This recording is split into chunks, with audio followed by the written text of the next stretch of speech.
Hello दोस्तों, आज हम इस वीडियो पे मिश्र अनुपात और मध्यानुपात के बारे में बताएंगे। आपने देखा होगा मिश्र अनुपात और मध्यानुपात के जो सवाल हैं परीक्षाओं में पूछे जाते हैं। तो आज इस वीडियो पे देखेंगे कैसे लगाए जाते हैं।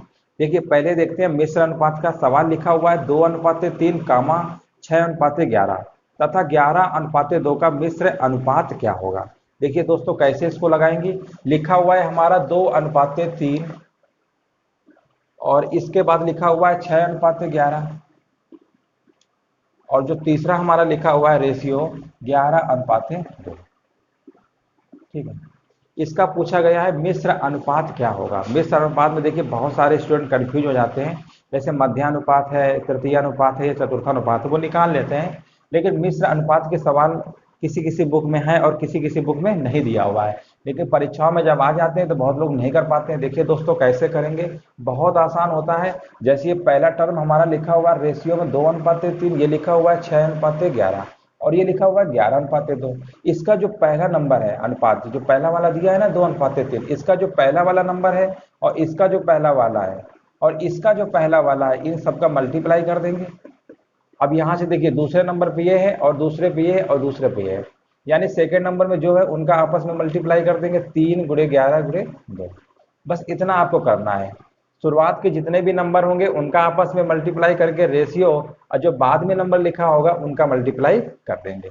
अब देखिए यहाँ से कुछ कट रहा है तो काट लीजिए, 11 से 11 कट रहा है और ये हमारा 2 से 2 कट गया और इसको काटेंगे 3 एकम 3, 3 दूनी 6। तो इस तरीके से जो हमारा रेशियो आ गया 2:1 का आ गया।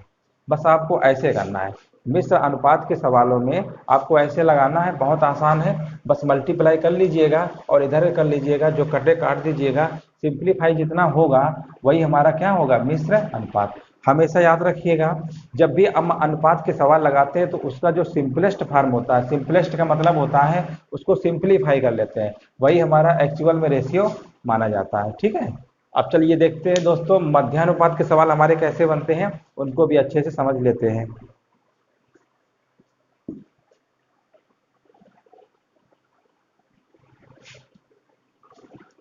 देखिए सवाल ऐसे मध्यानुपाती का पूछेगा, लिखा हुआ 3 व 192 का मध्यानुपाती बताइए।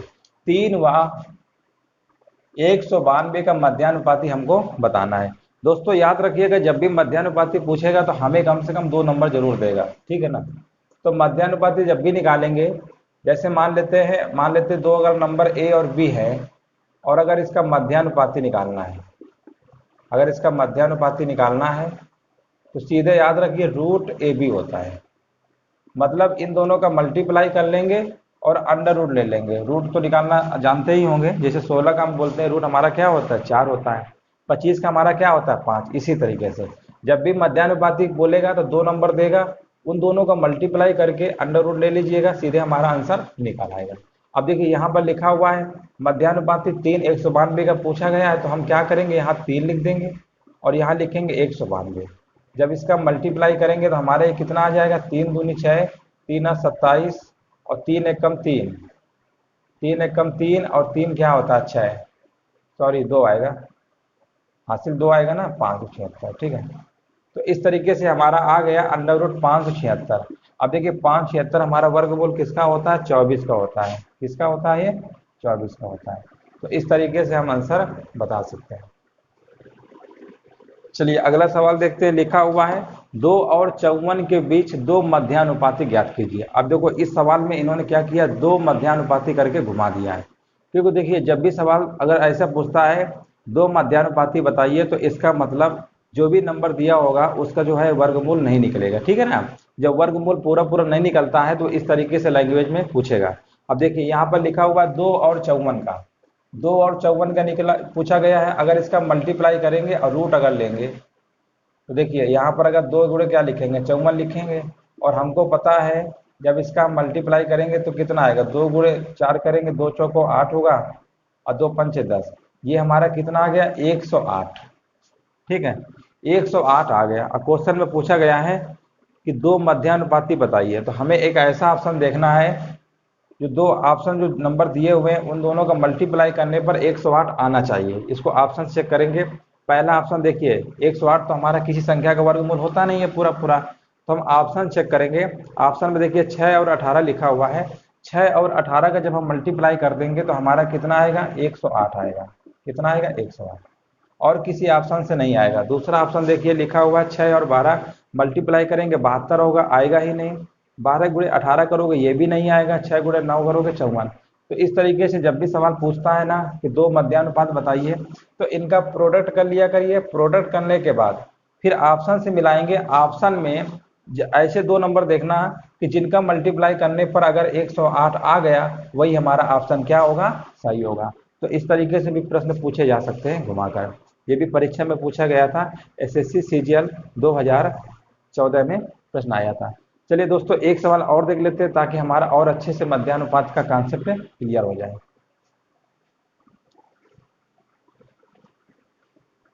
चलिए दोस्तों अगला सवाल देखते हैं। लिखा हुआ 1.21 और 0.09 का माध्य अनुपात क्या होगा। माध्य अनुपात यानी मध्यानुपात पूछा गया है। अब देखिए नंबर हमारा लिखा हुआ 1.21 और दूसरा नंबर लिखा हुआ 0.09। अब हमें पता है इन दोनों का मल्टीप्लाई करके रूट लेना है। ठीक है, इस तरीके से लिखना है हमको। पहले मध्यानुपात पूछा गया है। अब देखिए वर्गमूल निकालना अगर सभी को अगर पता है तो निकाल लेंगे। जैसे 1.21 है, दशमलव को भूल जाइए कुछ देर के लिए। और ये हमारा वर्गमूल यानी 11 का 121 का अगर वर्गमूल निकालेंगे तो क्या आएगा, 11। 11 का स्क्वायर ही तो होता है 121। यानी दशमलव अगर 2 अंक में लगा हुआ है तो उसको 1 अंक में लगा देंगे। यानी 1.21 यानी 121 का वर्गमूल 11 होता है। और जब दशमलव 2 अंक में लगा होता है तो वर्गमूल में 1 अंक के बाद लग जाता है। जैसे वो बाहर नंबर आएगा वो 1 अंक के बाद लग जाता है। अब ऐसे देखिए 0.09 लिखा हुआ है तो 9 का वर्गमूल क्या होता है, 3 होता है। 3 लिख लेंगे। दशमलव 2 अंक में लगा है तो 1 अंक में लगा देते हैं। अगर यही दशमलव 4 अंक में लगा होता तो यहाँ पर 2 अंक में लगाते। अगर यहाँ 6 अंक में लगा होता तो 3 अंक में लगाते। बस इसी का मल्टीप्लाई कर लेंगे। 3 एकम कितना आएगा, 3। 3 एकम 3। दशमलव कितने अंक में लगा, 2 अंक में। तो इस प्रश्न का आंसर आ गया 0.33। तो देखिए ऑप्शन कहाँ लिखा हुआ है, ऑप्शन नंबर बी होगा 0.33।